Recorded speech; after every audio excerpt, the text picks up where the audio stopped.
Bonjour et bienvenue sur déjà ma troisième rubrique d'opinion, on va dire, qui vient de trouver son nom après le débrief. Je me suis dit que j'allais l'appeler Pauve, tout simplement.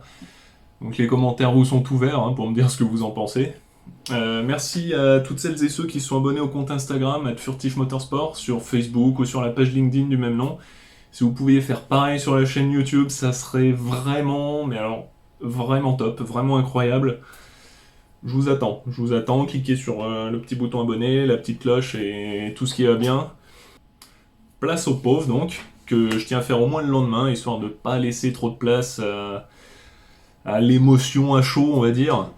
Donc on va commencer par le point noir, les clowns du week-end. Comme ça on ira que vers le positif, ça sera de mieux en mieux, ça sera génial. Donc au festival du grand n'importe quoi, on a eu quand même un paquet de protagonistes. On a Norris qui zigzague pendant sa défense sur la ligne droite de départ-arrivée et qui se prend un drapeau blanc et noir au passage. Pour ceux qui savent pas, c'est synonyme de fais gaffe gros à la prochaine connerie, tu sors. Tu sors, tu rentres au pit et tu restes ici. Donc après Norris, on a eu Stroll qui sort large au virage 1 et qui reprend pas la piste là où la FIA l'avait défini avant le week-end de course, entre deux cônes un peu plus loin, une sorte de contre-allée qui passait par là. Mais lui, il prend pas de pénalité par contre. C'est bien, bravo. Mazepin qui respecte pas les drapeaux bleus, hein, encore, ça devient une tradition. Et tant qu'à faire, par contre, il nous donne droit à une première, un petit extrait de Toto Wolff, le directeur de l'écurie Mercedes, donc, en communication directe avec la direction de course, qui demande donc à la direction de course de rappeler à Mazepin qu'il y a des drapeaux bleus et qu'il est dernier, donc normalement il doit faire gaffe à ça quand même. Il est au courant qu'il va y avoir des gars qui vont le doubler. Là donc ce brave Nikita qui défend son titre de guignol en chef tant qu'il le peut, mais Stroll l'a surpassé quand même. Stroll qui se décale mais alors au tout dernier moment sur Gasly, alors qu'ils sont à la fin de la ligne droite de départ-arrivée, qui sont à 320 km/h. Non, il se décale au tout dernier moment, un vrai danger, mais zéro pénalité, pas de drapeau blanc et noir, rien du tout. Pourtant Norris avait fait un truc mais largement plus soft et qui lui a valu son drapeau blanc et noir. Bref, allez, on clôt le chapitre des clowns. On va passer au point numéro 2. Des égos, des batailles d'égos en fait, comme d'habitude. Si Mercedes du coup a été mais parfait, stratégiquement parlant, simplement parfait, on a quand même eu droit à un petit Valtteri Bottas, incapable de doubler une Ferrari en début de course, et celle de Charles Leclerc, et qui s'est dit ouais non, je vais pas écouter les consignes d'équipe, et puis je vais empêcher de passer Lewis, qui lui joue la gagne. Et bon, il l'a empêché sur 3 virages, hein, parce que Valtteri Bottas passait Lewis Hamilton, surtout pneus usés face à pneus beaucoup plus récents. Bon, il a pas fait long feu. Hein. Il déclarera après qu'il faisait sa course. Bah, c'est bien. C'est bien, Valtteri, tu t'étonneras pas si en 2022 t'es rétrogradé entre guillemets chez Williams pour être Paul Russell, hein, mais bon. Ou si tu dégages, tout simplement. On a aussi eu droit à un magnifique coup d'ego de Max Verstappen qui a perdu son sang-froid et qui par la même occasion a perdu sa course. Tout seul comme un grand. Hein. C'est pas de la faute du pit de 4 secondes 5, je vais en parler juste après. Non, tout seul comme un grand et son équipe qui s'est pliée à sa volonté, hein, comme d'habitude. Parce que non, du coup, c'est pas cet arrêt de 4 secondes 5 complètement foiré pour Red Bull qui a l'habitude de faire des arrêts à 1 seconde 8, 1 seconde 9, un arrêt à 2 secondes 2, déjà c'est lent pour eux, donc là 4 secondes 5 c'est interminable. Et c'est pas ça qui lui coûte la victoire, non. C'est son entrée au stand totalement inattendue, totalement surprise. Il se faisait rattraper par Lewis Hamilton qui lui reprenait, mais dans la seconde au tour à peu près.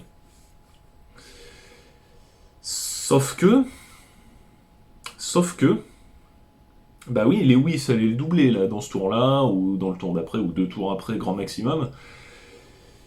Mais en fait, Max, il lui restait un train de pneus tendres, neuf en stock.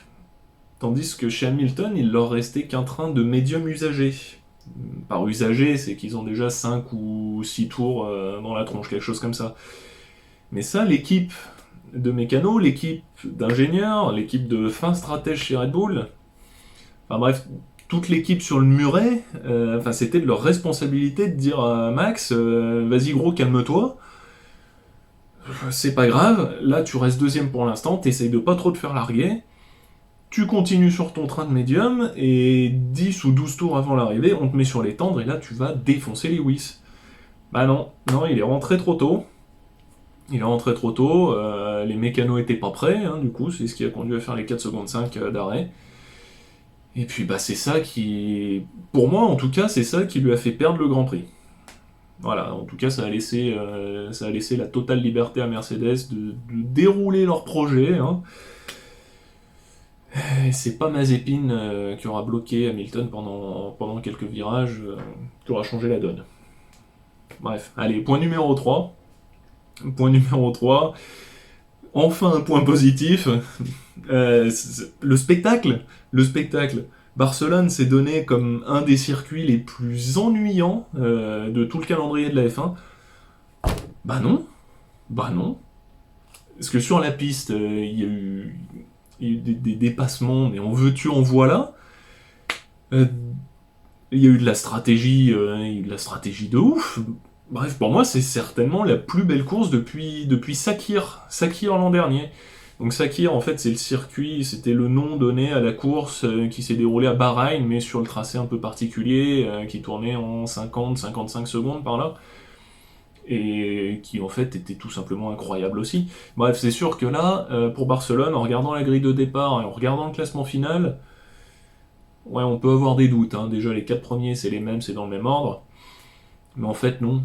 Il y a eu des stratégies décalées, des cafouillages dans les stands de partout, une initiative malheureuse de Max, hein, dont je parlais juste avant, des changements de position, pareil, dans tous les sens.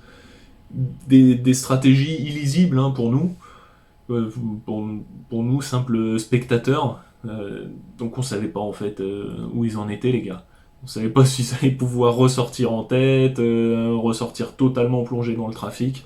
On ne savait rien du tout. On a eu un moment Russell qui était dans les points, enfin dans le point, puis finalement non, il finit 15e ou 16e. Bref, il finit hors des points hein, pour changer. On a eu Charles Leclerc qui était 3e, qui a fait un départ incroyable. Et puis en fait, ils ont trop fait durer le train de médium qu'ils essayaient de faire tenir jusqu'au bout, puisque c'était leur dernière chance de réussir à repasser 3e. Puis non, clairement non. Clairement non, ils ont fait rentrer Charles au stand pour lui mettre le dernier train de tendre. Et ils ont bien fait de faire ça, parce qu'on a vu ce que ça a donné sur Alonso quand même. J'en parle juste après. Mazepin propre, hein, et puis non. Verstappen premier, et puis non. Donc on finit sur un trio Hamilton, Verstappen, Bottas, hein, pour changer. Par contre, le chemin pour en arriver là était... mais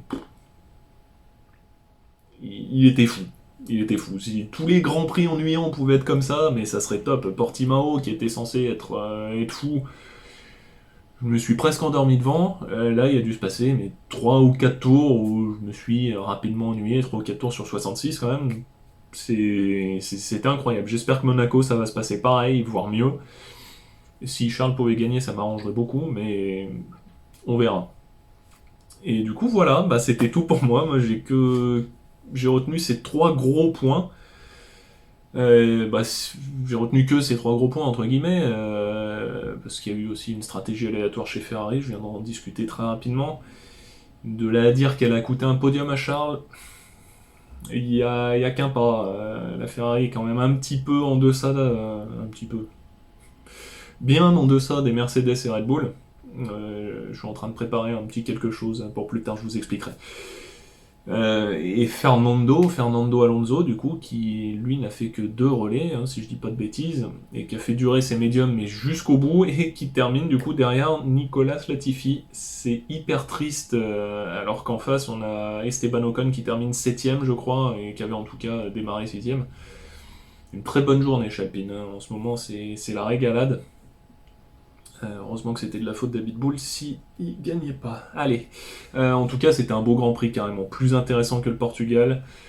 On se retrouve à Monaco dans 2 semaines, j'ai une hâte incroyable. Allez, bisous.